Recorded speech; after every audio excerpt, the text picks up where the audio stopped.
माननीय मुख्यमंत्री जी ने जो निर्देश दिए हैं उन पर मैं अंत में आपको बताऊंगा। प्रशांत।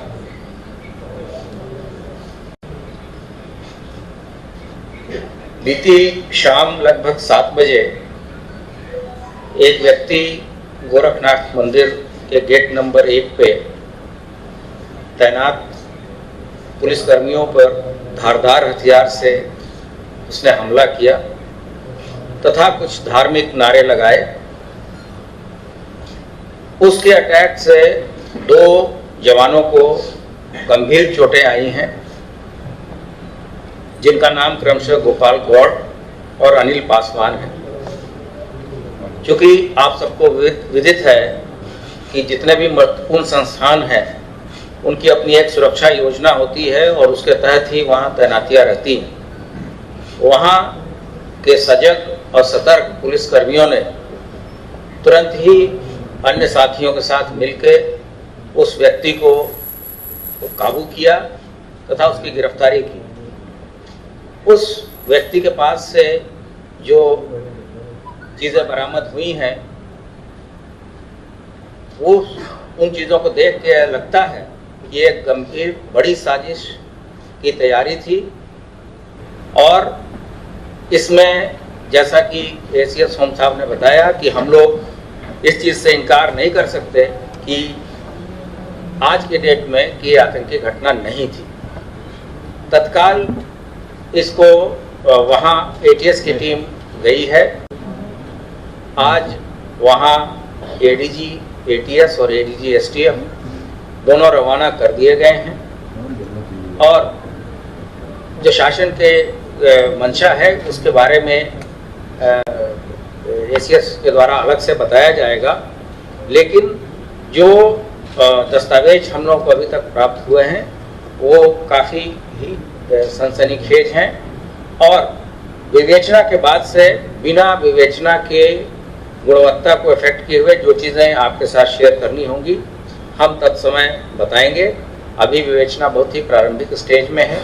मुकदमा गोरखनाथ थाने में 60/22 दर्ज किया जा चुका है जो कि घटना से संबंधित है तथा एक अन्य मुकदमा 61/22 जो कि उसके पास से जो धारदार हथियार मिला है उससे संबंधित है, दर्ज किए गए हैं और आगे की विवेचना अभी स्थानीय पुलिस के द्वारा की जा रही है। आगे जैसे भी निर्देश या जो भी डेवलपमेंट्स होंगे शासन के उस हिसाब से कार्रवाई की जाएगी। जैसा कि मैंने बताया अभी शासन के द्वारा सभी महत्वपूर्ण संस्थानों और वाइटल इंस्टॉलेशन जिसको हम कह सकते हैं उनकी सुरक्षा योजना पुनरीक्षित की गई है और उसके तहत ही वहाँ अधिक पद भी स्वीकृत किए गए हैं। जो आज के थ्रेट परसेप्शन है उसके साथ समय समय पे इन योजनाओं का सुरक्षा योजनाओं की समीक्षा शासन स्तर पे तथा स्थानीय स्तर पर अगर कोई नए डेवलपमेंट होते हैं तो उसके हिसाब से की जाती है और अंत में शासन के द्वारा उसे स्वीकृत किया जाता है।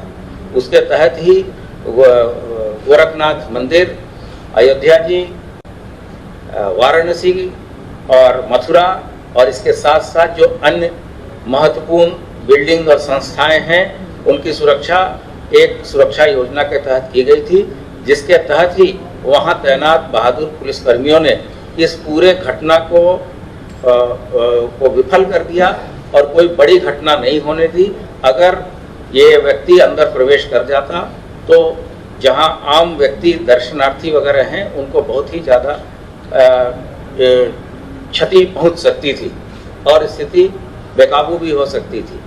तो मौके पर मौजूद अधिकारियों ने बहुत ही संयम का परिचय देते हुए उसको गिरफ्तार किया है। वो व्यक्ति आज न्यायिक हिरासत में जाएगा। उसका प्रॉपर जो उसको चोट लगी है उसका इलाज भी कराया जा रहा है तथा हमारे जो साथी जिन्हें चोट लगी थी उनको भी बीआरडी मेडिकल कॉलेज में एडमिट कराया गया है। धन्यवाद। मैं ये बताना चाहूँगा कि इस पूरे घटना की विवेचना यूपी एटीएस को दी गई है और यूपी एटीएस अब इसकी विवेचना टेक ओवर कर रही है। साथ ही साथ माननीय मुख्यमंत्री जी ने यह भी आदेश दिया है ये हमारी जो दोनों एजेंसीज है यूपी एटीएस और यूपी एसटीएफ, ये जो है घटना के अनावरण हेतु संयुक्त रूप से कार्य करेंगे। माननीय मुख्यमंत्री जी ने जो 3 लोगों ने जो हमारे दो पुलिस कांस्टेबल्स, 2 पीएससी कांस्टेबल्स और जो पुलिस के कांस्टेबल्स ने इस घटना को विफल किया और खुद जो है जाबाज रूप से बहादुरी से काम किया है, Shri Gopal Gaur constable PSC, Shri Anil Paswan constable PSC और श्री अनुराग राजपूत कांस्टेबल नागरिक पुलिस, इन सब लोगों ने जो बहादुरी का काम किया है, तो इसमें मुख्यमंत्री जी ने इनको 5 लाख रुपया जो है नगद घोषित किया है और वो इनाम शासन की ओर से इनको बहुत जल्दी ही दिया जाएगा। साथ ही साथ मुख्यमंत्री जी ने ये आदेश दिए हैं, जैसा अभी एडीजी एलओ साहब ने बताया कि इसके लैपटॉप, मोबाइल पर जो भी डिटेल्स हैं, जिन लोगों से ये जुड़ा हुआ रहा है, इनकी सबकी बहुत गंभीरता से जांच करें और जरूरत पड़े तो प्रदेश के बाहर भी जहां भी इसके जो है ट्रैक होगा उसको जो है हम लोग अनावृत करेंगे और प्रभावी कार्रवाई इस पर सुनिश्चित करेंगे।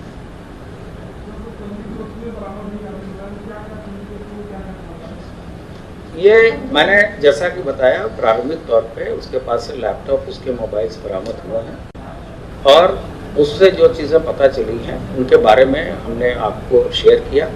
साथ साथ हमने बताया कि जो विवेचना को प्रभावित न करे ऐसी सूचनाएं हम अभी भी दे रहे हैं और आगे भी जो जो चीज़ें डेवलपमेंट्स होगी इसमें बताएंगे। हम इसमें सभी एजेंसियों की भी मदद लेंगे तथा ये भी सुनिश्चित करेंगे कि इस व्यक्ति के द्वारा कहां कहां ट्रैवल किया गया है और ये व्यक्ति किसके किसके साथ संपर्क में था, ये किसी विदेशी कंट्री में तो नहीं गया या कहीं से ये बड़े षड्यंत्र का हिस्सा तो नहीं है। इन आदि आदि बिंदुओं पे विवेचना जो एटीएस के द्वारा की जाएगी, लेकिन अभी से इस बारे में कुछ भी कंफर्म तरीके से बता देना उचित नहीं है। जब तत्समय जब चीज़ें इस तरह से आएंगी हम लोग आपको आपके साथ अवश्य शेयर करेंगे।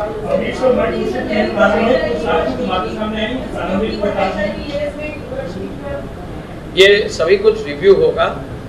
इस घटना का तो अनावरण हो गई, अगर आवश्यकता पड़ेगी तो जहां भी जो भी और मजबूती से कार्य करना होगा वो करेंगे। अभी हाल में ही मैंने आपको बताया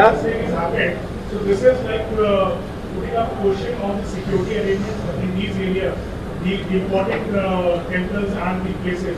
So do you think that there is a need of SSF now, UPSSF?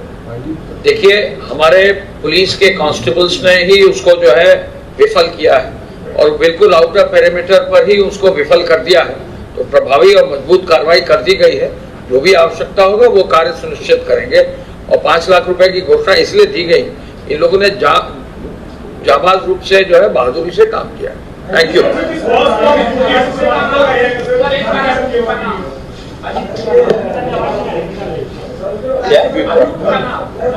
अभियुक्त का नाम है अहमद मुर्तुजा अब्बासी। अहमद मुर्तुजा अब्बासी पुत्र मुनीर अहमद अब्बासी, ये रहने वाला सिविल लाइन गोरखपुर का है। जी हाँ।